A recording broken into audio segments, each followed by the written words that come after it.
Olá, tudo bem?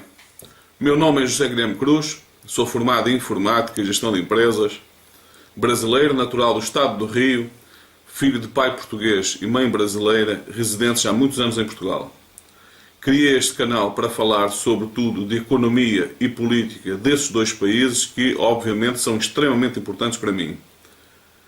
Neste ano de eleições, em que provavelmente iremos ter as eleições mais importantes da história do Brasil, resolvi gravar uma série de vídeos onde falo de um conjunto de temas que eu entendo que devem ser discutidos obrigatoriamente pelos candidatos e as pessoas devem exigir uma postura desses candidatos em relação a esses temas. Não só se limitando a dizer que vão priorizar, por exemplo, a educação e a saúde, mas tendo que concretizar o que é que pretendem fazer em relação a cada uma das propostas que apresentem.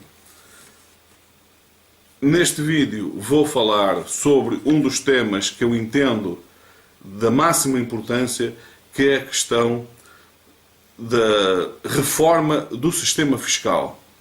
Eu entendo que o Brasil precisa fazer uma profunda reforma do sistema fiscal que, se bem feita, terá um impacto extremamente positivo na economia brasileira e para a redução significativa da desigualdade.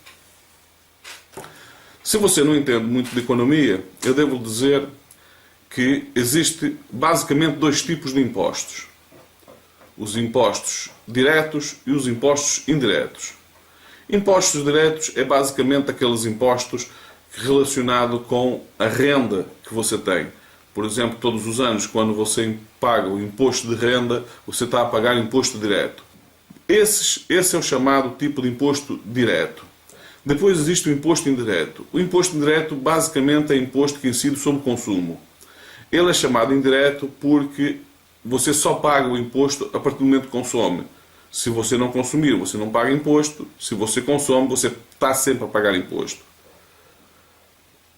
Esse imposto, os impostos indiretos, visto de uma forma extremamente superficial, muitas pessoas consideram que é o tipo de imposto mais justo, na medida em que as pessoas com mais renda, obviamente, consomem mais, ninguém pode ficar sem consumir, o dinheiro serve apenas para isso.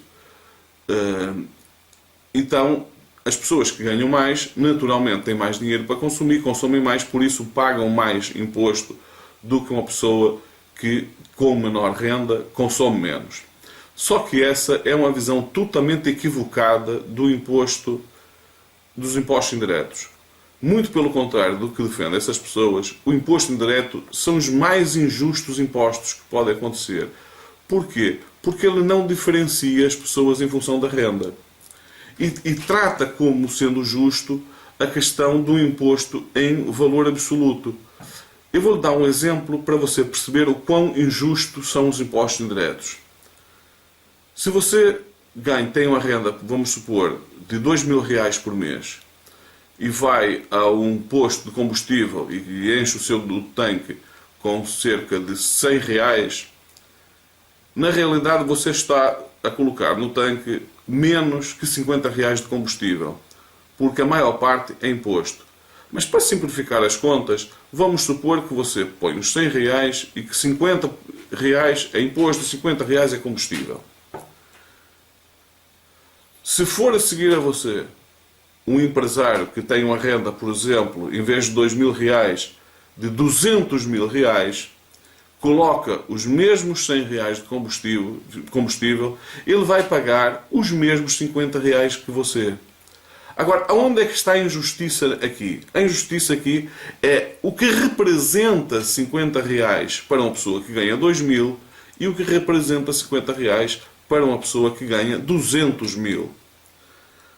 Para você ter uma ideia, para si que ganha 2.000 reais, 50 reais representa 2,5% da sua renda mensal. Já para a pessoa que ganha 200.000, representa apenas 0,025% da sua renda mensal. Vocês estão a ver a injustiça que há aqui. Porque trata igual coisas que são completamente diferentes. Porque a partir do momento que uma pessoa que ganha 200.000 paga 50 reais e a pessoa que ganha 2.000 pagam 50 reais, esse cenário só seria justo se vivêssemos numa sociedade igualitária. A partir do momento que a sociedade não é igualitária, que as pessoas têm rendas diferentes, tem que haver uma discriminação em função da renda. Porque não é possível que seja tratado como igual coisas que são diferentes. 2.000 reais é diferente de 200.000 reais. Portanto, 50 reais para quem ganha 2.000 é diferente do que 50 reais para quem ganha 200.000. Para você ter uma ideia, para uma pessoa que ganha 200.000, os 50 reais representaria aquilo que representa para si tomar um cafezinho no posto. Portanto, eu sou totalmente contra os impostos indiretos. Se eu tivesse poder para decidir, eu aboliria pura e simplesmente os impostos indiretos, salvo algumas exceções.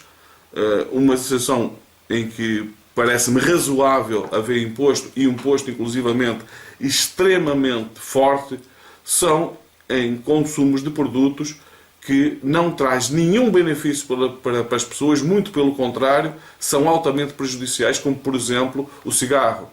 Uma pessoa que fuma, ela deveria pagar por esse cigarro muito mais imposto, quanto mais não seja pelo facto de a probabilidade dessa pessoa adoecer e ter que ser tratada pelo sistema de saúde, que são mantidos pelos impostos das pessoas, é maior.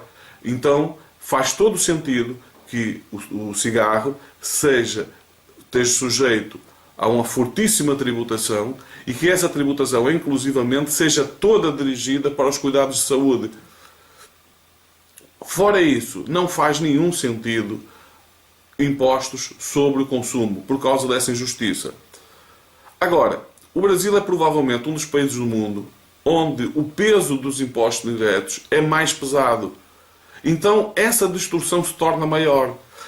Em grande parte, a desigualdade que existe no Brasil resulta exatamente disso. O peso dos impostos diretos são extremamente gravosos para a maioria da população. Eu vou-lhe citar outro exemplo para você compreender. Você que ganha os 2.000 reais, com certeza esse dinheiro não lhe chega sequer até ao final do mês. Mas vamos supor que você seja uma pessoa extremamente rigorosa e consiga viver com esses 2.000 reais. Só que no final do mês não lhe sobra dinheiro nenhum.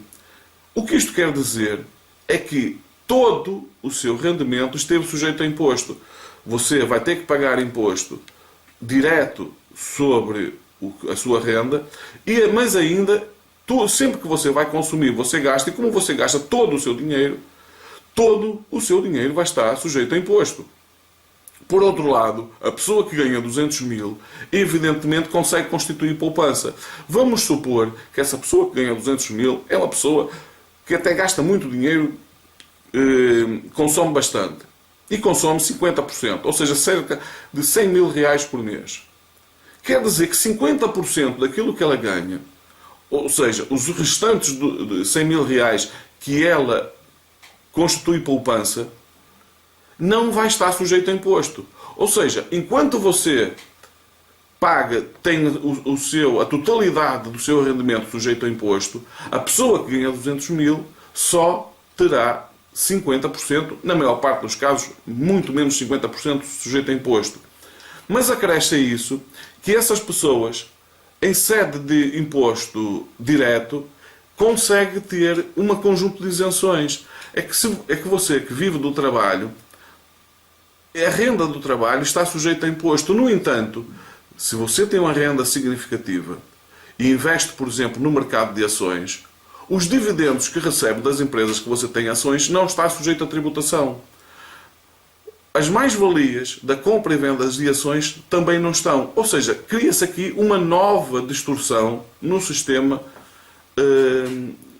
fiscal, extremamente danosa sempre para as classes que estão mais na base da pirâmide. A classe C para baixo são mais penalizadas por esse sistema. Agora, evidentemente, não se pode pura e simplesmente abolir-se os impostos indiretos, porque isso arruinaria o país. Portanto, não há esse imposto que é retirado tem que ser de alguma forma recompensado. E tem que ser recompensado por aquele imposto que eu considero esse sim o mais justo, que é o imposto direto que incide sobre a renda. E neste caso ele deve incidir sobre a totalidade da renda. Não importa de onde veio a renda, se ela veio do trabalho, se ela veio de mais-valia das ações, se veio de dividendos das empresas, essa renda, toda ela deve ser contada para efeito do cálculo do imposto de renda. Mas não só. O imposto de renda deve incidir com base na renda per capita do agregado familiar. O que é que isto quer dizer? Quando você agrega o salário de uma família, vamos imaginar uma família com um casal com 4 filhos, em 4 filhos menores que estão a estudar e que a única renda dessa família é a renda dos pais. O que é que quer dizer a renda per capita da família? Basicamente é a soma da renda dos pais a dividir pelos 6 membros da família. Então é com base nesse valor que deve ser calculado a renda per capita da família e que deve estar sujeita, com base nessa renda, a tributado por diversas taxas. E aqui as taxas do imposto de renda devem ser crescentes e devem ter uma tabela com não meia dúzia de taxas, porque cria distorções muito grandes, porque obriga a haver saltos de taxas muito grandes.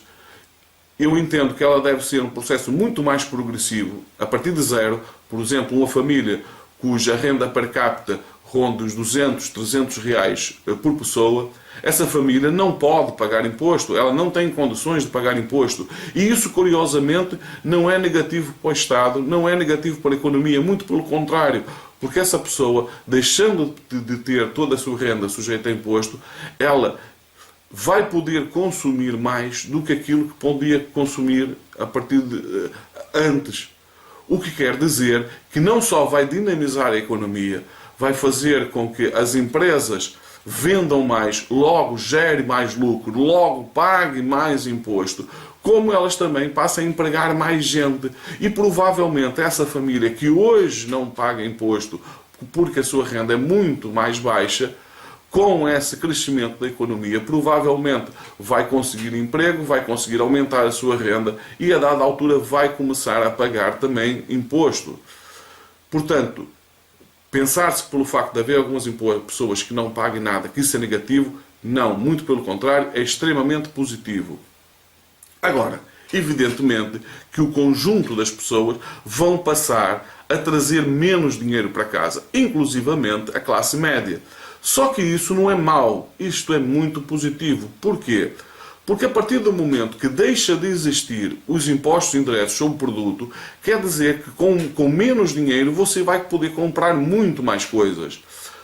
Só para você ter uma ideia, quando você vai ao supermercado, os produtos dos supermercados não só estão sujeitos a tributação direta sobre eles, e que é muito significativa, como também está sujeito a tributação de forma indireta. Como? Para o produto chegar ao supermercado, ele tem custos de transporte. Os transportes gastam combustível. O combustível está sujeito a imposto indireto. Esses produtos, ao serem para serem consumidos, ele foi necessário gastar com insumos. O agricultor teve que gastar insumos. Os insumos estão sujeitos a imposto.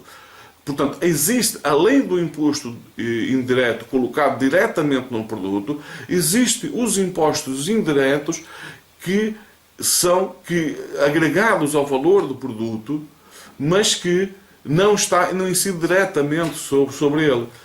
Tudo isso vai impactar no preço do produto, em muitos casos, com que o valor dele venha a ser reduzido eventualmente para menos do 50% do valor que eles têm hoje, na maior parte dos casos. Noutros casos o impacto ainda poderá ser bem maior. Porquê? Porque inclusivamente tem um impacto positivo para as empresas. Porque, deixando de haver impostos indiretos, hoje as empresas que gastam milhões só para gerir o processo de pagamento de imposto, o processo de gestão dos pagamentos no Brasil É tão complexo que as empresas gastam milhões só para gerir o pagamento de imposto. A partir do momento que deixa de existir imposto indireto sobre os produtos, as empresas deixam de ter essa despesa. O que quer dizer que, com isso, o custo de produção desses produtos que chegam ao mercado também são reduzidos. A partir do momento que há esse processo de redução, o que é que vai acontecer? Vai acontecer que a classe média, mas não só, mesmo as classes mais elevadas, mas sobretudo a classe média, vai ver aumentado de forma significativa o seu poder de compra. Com isso, ela vai poder consumir uma série de produtos que não pode consumir hoje.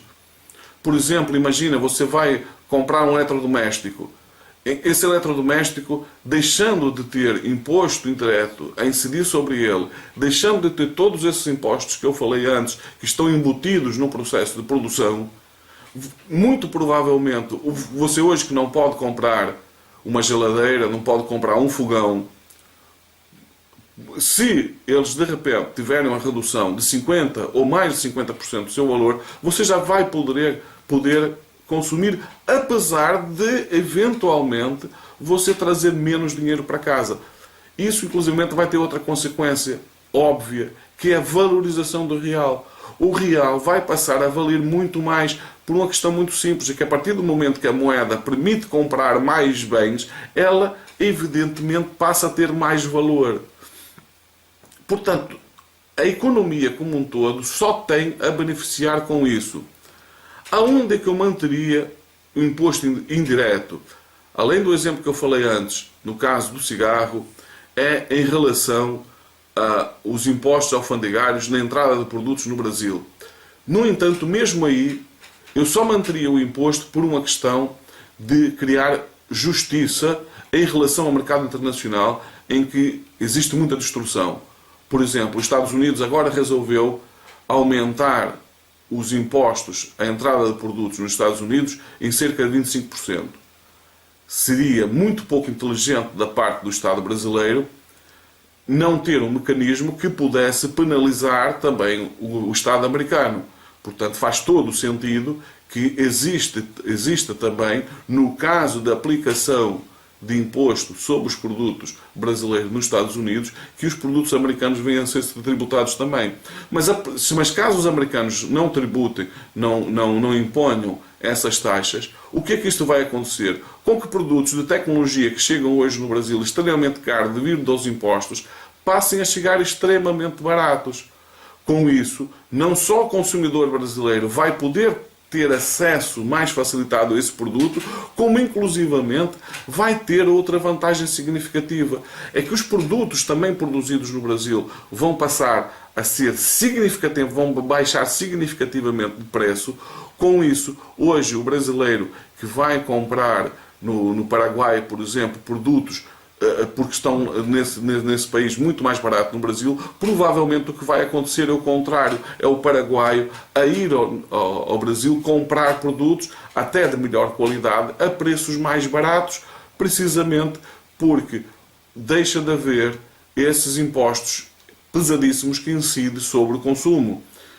Isso vai impactar positivamente na economia porque, obviamente, vai fazer com que as empresas, vendendo mais, aumentem o lucro. Ela, tendo mais lucro, vai passar a pagar muito mais tributo ao Estado. Por outro lado, também vai ter que empregar mais gente, vai reduzir-se de forma significativa o desemprego. Agora, do que eu falei até agora, praticamente eu me foquei na questão do imposto, no caso do imposto direto, no imposto direto que incide sobre as pessoas.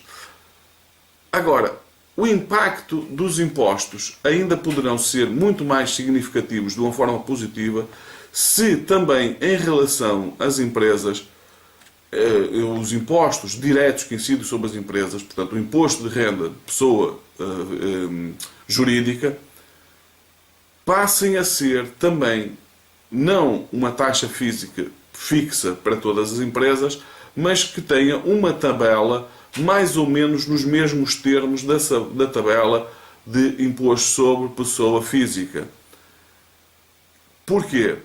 É extremamente injusto Eu vou-vos pôr aqui um cenário que vocês vão compreender facilmente. Imaginem uma empresa que tem um lucro, vamos supor, de R$1 milhão e que emprega 10 trabalhadores. Outra empresa que tem o mesmo lucro de cerca de R$1 milhão, só que emprega 100 trabalhadores. Obviamente que não estamos a falar, embora o lucro absoluto seja o mesmo, não estamos a falar da mesma coisa.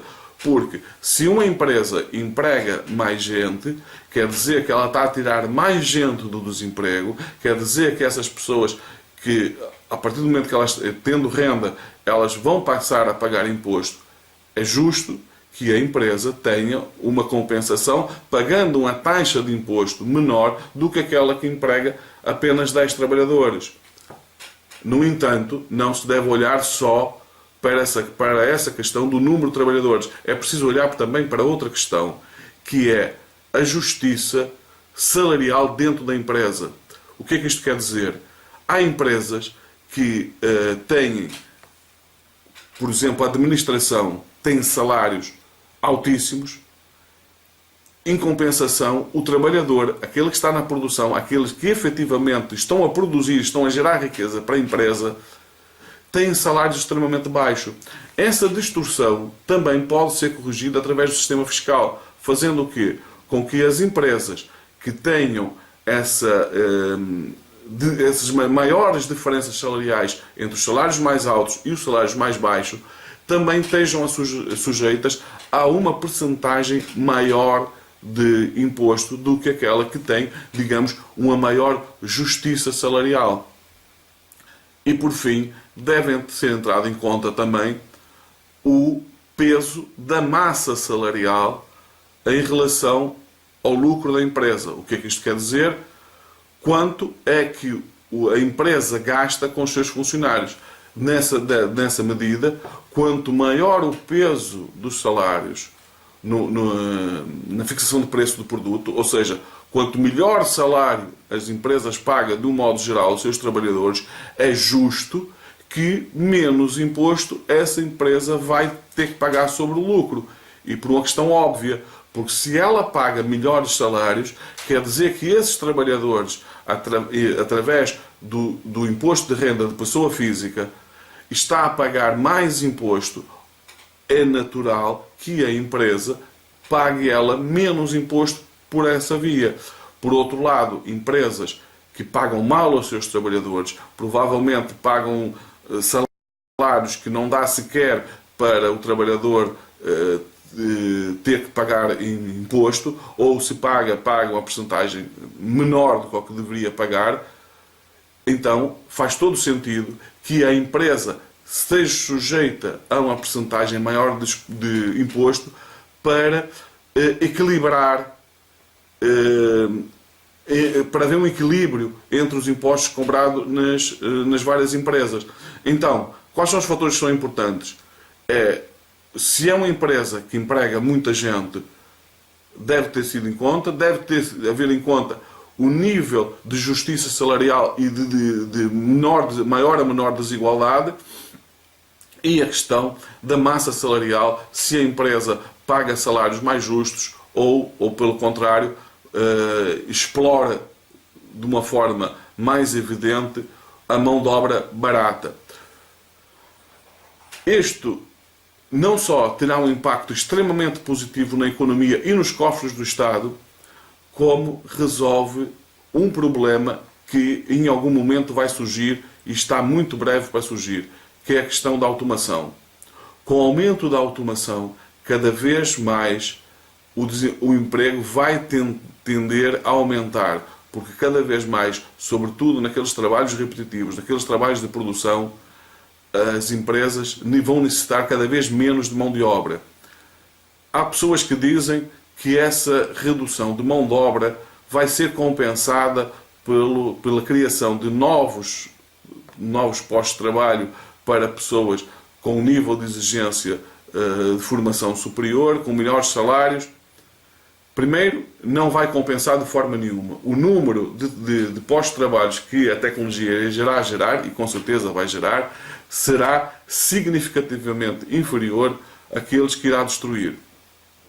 Imaginem, por exemplo, uma empresa que no seu processo de produção não emprega ninguém.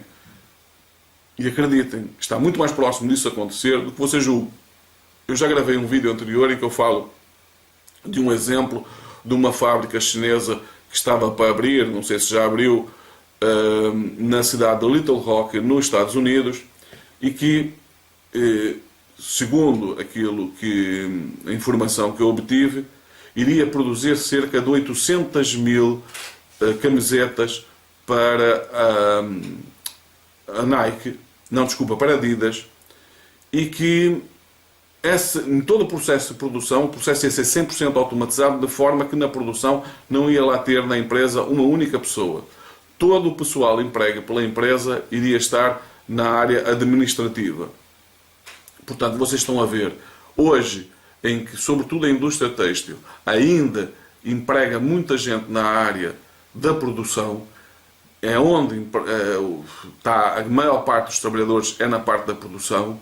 Se todos esses trabalhadores deixarem de ter emprego nessas empresas e se essas empresas começarem a colocar mais produtos no mercado, obviamente a preços mais baratos, porque o custo fica muito mais barato para a empresa ter robôs que façam o processo, porque não só conseguem ser mais rápidos, como trabalham 24 horas por dia, não têm descanso. É óbvio que a produção será significativamente maior, com custos muito mais baixos do que ter pessoas na produção a ter que pagar. O que é que isto vai acontecer? Vai acontecer que, obviamente, o lucro das empresas com esse nível de automação vai ser significativamente maior. Mas como o número de empregados vai ser significativamente menor, essas empresas, se for desde já adotado esse sistema, além de criar uma questão de justiça tributária já hoje, já vai resolver para o futuro. Porque quando essas empresas apostarem na automação, elas vão aumentar o seu lucro, só que, em compensação, elas vão passar a estar sujeitas a uma tributação, a uma taxa de tributação superior àquela que é hoje. Então, haverá uma generalização do aumento da taxa do imposto de indiretos, não só para a pessoa física, como para a pessoa jurídica. E, sobretudo, essas taxas têm que ser crescentes até a um máximo que eu acho perfeitamente razoável, que possa chegar a 60% do rendimento ou até mais. Algumas pessoas dizem que 60% do rendimento é muito. Relativamente, primeiro, nos países nórdicos isso é o normal. A norma são cerca de 60% do rendimento. A diferença é que as pessoas recebem de volta tudo isso que paga, e por isso que nos países nórdicos todas as tentativas de lei no sentido de reduzir os impostos, as pessoas são radicalmente contras. E, portanto, porquê? Porque elas recebem de volta. Portanto, a exigência que tem que ser feita aos políticos é nesse sentido. Nós não nos importamos de pagar impostos, de pagar muitos impostos, desde que o Estado nos devolva em benefícios, por exemplo, com um sistema de saúde de qualidade gratuito para todos, com um sistema de educação de altíssima qualidade, e isso e tanto num caso como no outro, são assuntos que eu vou trazer aqui também, gratuito para todos. Por que não se pensar inclusivamente num sistema de transportes públicos gratuitos para todos? Isso pode ainda chocar algumas pessoas, mas é algo que já está a ser feito aqui na Europa e em alguns países. Por exemplo, na Alemanha já está a ser proposto que as 5 maiores cidades do país, os transportes públicos nessas 5 maiores cidades passem a ser completamente gratuitos.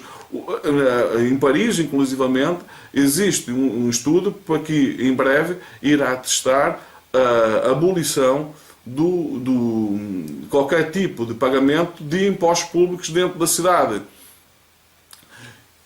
É evidente que isto vai gerar um custo significativo para o Estado. Só que, se há coisa em que se pode dizer que passa a ter um benefício direto para a população, é aí. Porque a partir do momento que as pessoas deixam de pagar bilhete de transportes públicos, isso é a mesma coisa que lhes dar um aumento de salário, porque elas passam a ter mais dinheiro no bolso, mais dinheiro disponível para gastar noutros bens. Mas não só, porque isso provoca, inclusivamente, e por questões óbvias, uma redução significativa do transporte dentro das cidades, dos engarrafamentos nas cidades, porque se os transportes forem gratuitos e, sobretudo, se houver uma forte aposta nos transportes públicos eficientes e, sobretudo, também não poluentes, a cidade e a economia acaba por se beneficiar. Como eu disse no início, nunca se pode olhar para uma árvore sem ter a visão da floresta, nem vice-versa. Portanto, mesmo que eu olhe, ok, transportes públicos, por exemplo, passam a ser gratuitos. É óbvio que vai haver um custo para o Estado. Não vai ser de graça. Porque para o Estado fazer isso quer dizer que as pessoas já pagaram isso através dos seus impostos. Por outro lado, os benefícios são diretos na população. As pessoas notarão logo, imediatamente, que de alguma forma o imposto que está a pagar está a voltar para ela. Ela está a receber benefícios diretos. Portanto, essa questão da reforma tributária é extremamente importante, tem que ser tratada com muita atenção pelo Estado, porque se for feita como deve ser, se for feita com rigor, se for feita para criar justiça, eu não tenho a menor dúvida que terá um impacto extremamente positivo na economia brasileira e, sobretudo, um impacto extremamente positivo na redução significativa da desigualdade. E quanto menos desigual é uma sociedade, menor a probabilidade da economia entrar em crise. Não por acaso, os países que menos sofreram com a crise de 2008 foram aqueles países que têm um nível de desigualdade mais baixo. Não por acaso, os países que menos sofreram foram os países norte da Europa. Se você segue o meu canal, sabe que eu sou um entusiasta do sistema desses países, e não por acaso esses países, como eu disse, não sofreram praticamente impacto nenhum da crise de 2008. A razão é simples, são países com um nível de desigualdade extremamente baixa, o que quer dizer que o dinheiro circula muito mais.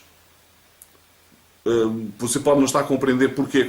Porque a partir do momento que a sociedade é muito desigual, quer dizer que grande parte do dinheiro se acumula com um grupo pequeno de pessoas. Quando o dinheiro se acumula num grupo pequeno de pessoas, isso quer dizer que a grande maioria da população deixa de ter capacidade de consumir. Deixando de ter capacidade de consumir, estamos a falar de dinheiro que está parado, dinheiro que não está a circular. E o dinheiro para a economia, o dinheiro está para a economia como o sangue está para o corpo humano. Se o sangue deixar de correr, a pessoa morre. Se na economia, se o dinheiro deixar de circular, a economia entra em crise. A melhor forma das economias não entrarem em crise é diminuir significativamente a desigualdade. Não quer dizer que se possa criar uma sociedade 100% igualitária. Não, isso não é possível. Agora, é sim possível, é sim desejável, todos se beneficiarão de uma sociedade muito menos desigual. Este vídeo foi para falar sobre este tema. Se você não subscreveu ainda o canal, subscreva, partilhe nas redes sociais e não se esqueça de ativar as notificações. Fiquem bem, vemos no próximo vídeo.